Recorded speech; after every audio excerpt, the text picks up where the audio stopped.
জি আলহামদুলিল্লাহ ভালো হয়েছে। যেদিকে আমি অনেক বেশি প্র্যাকটিস এক্সাম দিয়েছিলাম, এর কারণে হচ্ছে আমার পরীক্ষা ভীতি যেটা বলে আমার সেটা ছিল না। নিজেদের সর্বোচ্চটা দিয়ে বোঝানোর চেষ্টা করছেন। আচ্ছা, তোমাকে প্রথমে যেটা জিজ্ঞেস করবো, তোমার পরীক্ষা কেমন হয়েছে?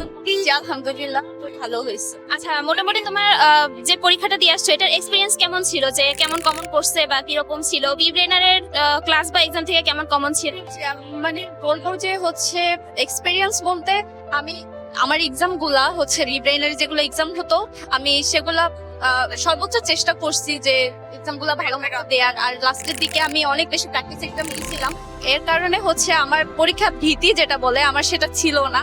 মোটামুটি সেটাকে কাটাই উঠতে পারছি। আর হচ্ছে ক্লাস মিলায় পরীক্ষা মিলায় সবকিছু মিলায় হচ্ছে মোটামুটি আমার কমন পড়ছে। আর সবকিছু মিলায় আলহামদুলিল্লাহ ভালো হয়েছে। আমাদের কোন কোর্সে ছিল? আপু আমি হচ্ছে পেইড ব্যাচে ছিলাম, পেইড ব্যাচের স্টুডেন্ট ছিলাম, ফার্স্ট টাইমার পেইড ব্যাচ। আচ্ছা, ওভারঅল আমাদের বিব্রেনারের সার্ভিস সম্পর্কে বলো, বা এই যে একটা লং জার্নি আমাদের সাথে ছিল, এই জার্নির এক্সপিরিয়েন্স তোমার কেমন ছিল? প্রথমত বলবো আমাদের বিব্রেইনারি টিচারদের কথা। ওনারা যেভাবে ডেডিকেটেডলি আমাদেরকে পড়াইছেন, প্রচুর কষ্ট করছেন স্যারদা, পাশাপাশি হচ্ছে নিজেদের সর্বোচ্চটা দিয়ে বোঝানোর চেষ্টা করছেন। সেখান থেকে আর কি হচ্ছে সবকিছু মিলায় ভালো আর কি। আচ্ছা আচ্ছা।